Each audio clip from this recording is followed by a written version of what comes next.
Baik, selamat pagi atau siang Bapak dosen dan teman-teman. Perkenalkan kami dari Studi Teknologi Informasi ITB Stikom Bali. Perkenalkan nama saya Komaditya Widyana dan rekan saya. Dan saya Kenneth Kang. Baik, pada kesempatan ini kami akan mempresentasikan proyek ujian akhir semester kami yang berjudul Simulasi Teknik Keamanan Sistem pada Studi Kasus UMKM Toko Online. Presentasi ini mencakup analisis infrastruktur, jaringan trafik, intrusion detection system, dan kriptografi berdasarkan model TCP/IP. Izinkan saya memulainya. Next. Baik, di slide ruang lingkup pembahasan kami berfokus pada 5 aspek utama keamanan sistem. Pertama, infrastruktur dan topologi. Bagaimana bentuk jaringan UMKM beserta risiko yang melekat. Kedua, analisis trafik jaringan untuk membedakan pola normal dan anomali. Yang ketiga, intrusion detection system sebagai deteksi dini serangan berbasis signature. Yang keempat, kriptografi untuk mengamankan data saat transit maupun tersimpan. Dan yang kelima, SOP serta kepatuhan user di tiap layer TCP/IP. Kelima fokus inilah yang akan menjadi pembahasan kami. Next. Baik, masuk di slide berikutnya. Pendahuluan, latar belakang, dan rumusan masalah. Masuk ke latar belakang, transformasi digital seperti sistem POS, marketplace, dan transaksi non-tunai membuka celah keamanan baru bagi UMKM. Sayangnya, UMKM umumnya terbatas dari sisi sumber daya, pengetahuan teknis, maupun anggaran keamanan cyber. Topologi yang sederhana justru rentan terhadap sniffing, MITM, phishing akun marketplace, hingga Wi-Fi tidak sah. Apalagi ketika perangkat kasir, laptop admin, dan smartphone karyawan berada di satu jaringan yang sama. Dari sini, kami menyusun 5 rumusan masalah sebagai berikut. Bagaimana bentuk infrastruktur dan risikonya. Bagaimana trafik dianalisis untuk mendeteksi aktivitas mencurigakan.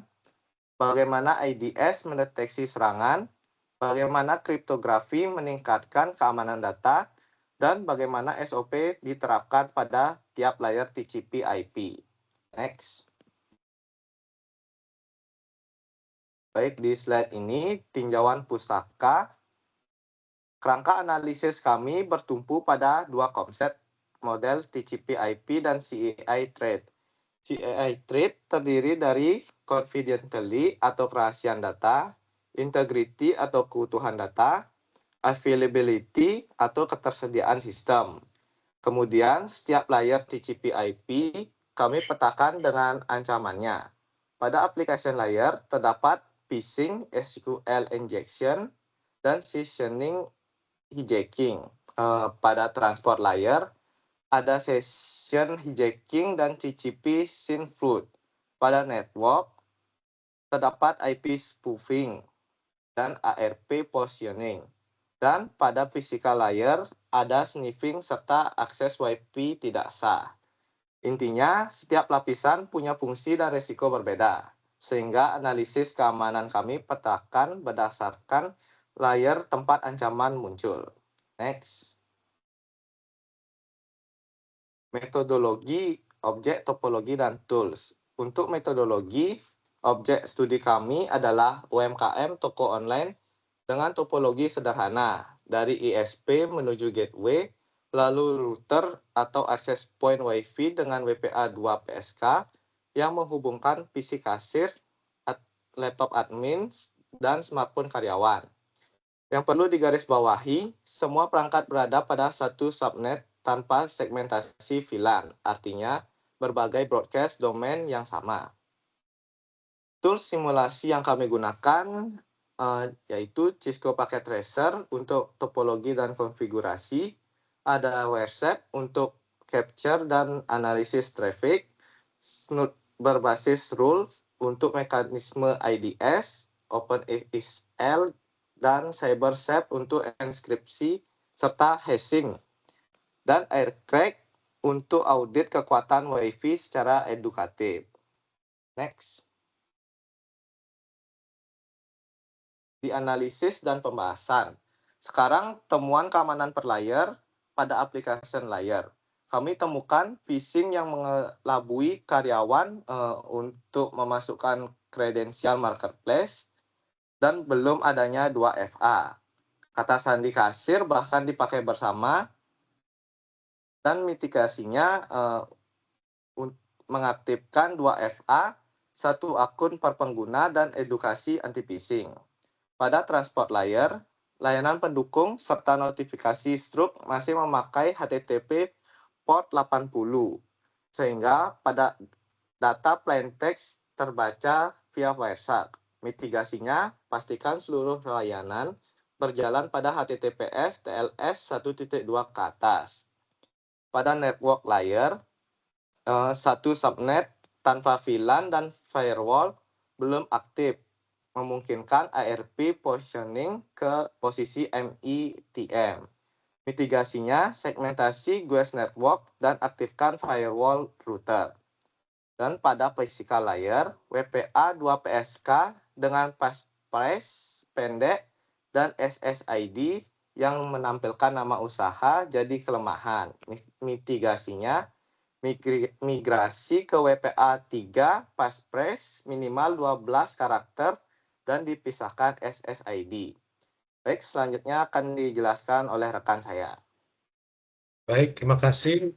Di sini saya akan jelaskan di analisis trafik, pola normal dan anomali. Nah, untuk analisis trafik ini yang kami bandingkan adalah pola normal dan anomalinya. Jadi seperti terlihat pada grafik, trafik normal berkisar 50 sampai 150 paket per menit, sementara ambang anomali di 500 paket terlihat sebagai lonjakan yang tajam. Jadi indikatornya trafik normal punya pola port tujuan yang konsisten di 443 dan 80. Nah, paket ARP yang wajar. Serta sumber koneksi dari IP internal juga dikenal. Sebaliknya, trafik anomali menunjukkan port acak seperti port scanning, ARP reply yang tidak diminta, dan IP asing yang berulang. Nah, perbandingan ini menjadi dasar untuk deteksi intrusi. Oke, jadi next kita ada simulasi intrusion detection system atau IDS. Jadi alurnya terdiri dari 4 tahap. Jadi yang pertama ada capture traffic, di mana Wireshark merekam paket jaringan. Yang kedua ada mencocokkan signature dengan rule berbasis pola serangan. Ketiga ada deteksi anomali seperti ARP reply yang tidak diminta atau port scan. Dan yang keempat ada alert dan log yang notifikasinya diteruskan langsung ke admin.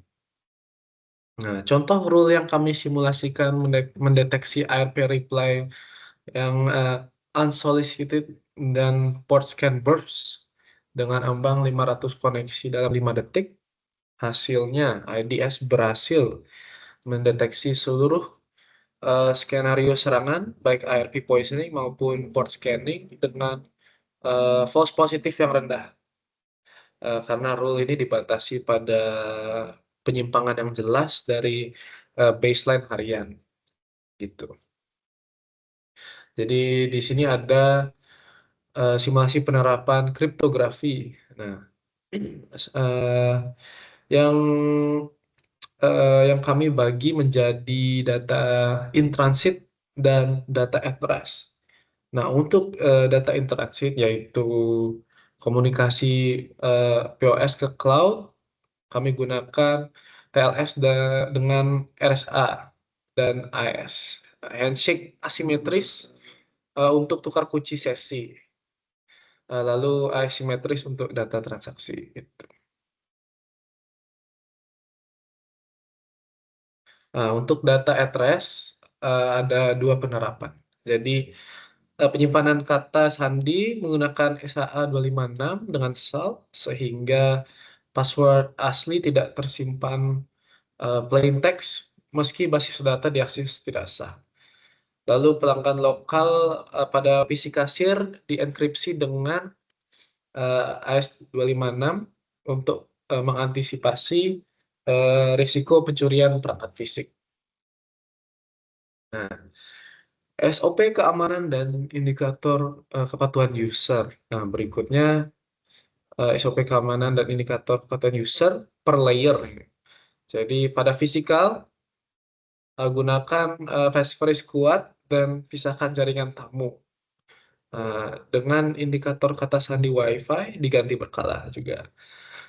Pada network, aktifkan firewall dan batasi perangkat terhubung. Nah, dengan daftar perangkat diperiksa juga rutin.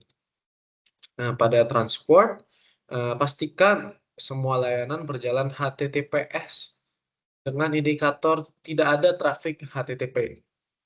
Dan pada application, aktifkan 2FA serta edukasi anti-phishing dengan indikator karyawan mampu mengenali tautan phishing. Nah, yang penting tingkat kepatuhan awal karyawan tergolong rendah ke sedang, maka edukasi dan sosialisasi SOP menjadi bagian yang perlu diimplementasikan. Oke, jadi hasil simulasi sebelum dan setelah mitigasi. Jadi pada fisikal dari WPA2 lemah tanpa guest network menjadi WPA2 dan WPA3 kuat dengan guest network yang aktif. Pada network, dari satu subnet tanpa segmentasi dan firewall non-aktif menjadi tersegmentasi dengan firewall yang aktif. Pada transport, dari sebagian layanan HTTP menjadi seluruhnya HTTPS dan TLS. Dan pada application, dari tanpa 2FA dan kata sandi bersama menjadi 2FA aktif dengan satu akun satu pengguna. Terlihat jelas peningkatan keamanan di setiap layer ini. Jadi yang terakhir ada kesimpulan dan saran. Jadi pertama, infrastruktur sederhana UMKM tetap memiliki risiko nyata di setiap layer TCP/IP. Kedua, analisis trafik mampu membedakan pola normal dan anomali. Yang ketiga, ADS signature base efektif mendeteksi ARP poisoning dan port scanning. Keempat, TLS hashing SH256 dan AX256 melindungi kerahasiaan data. Yang kelima, ada SOP per layer menjadi acuan yang praktis untuk meningkatkan kepatuhan. Jadi, nah ini ada sebagai saran, terapkan segmentasi jaringan dan 2FA karena murah, namun juga berdampak yang signifikan. Jadi, dan juga perlu simulasi ke skenario serangan yang lebih beragam, serta adakan sosialisasi dan pelatihan keamanan siber secara berkala bagi karyawan. Oke, jadi demikian presentasi kami mengenai simulasi teknik keamanan sistem untuk UMKM berdasarkan model TCP/IP. Jadi semoga simulasi dan presentasi ini bermanfaat. Terima kasih atas perhatiannya. Terima kasih. Terima kasih.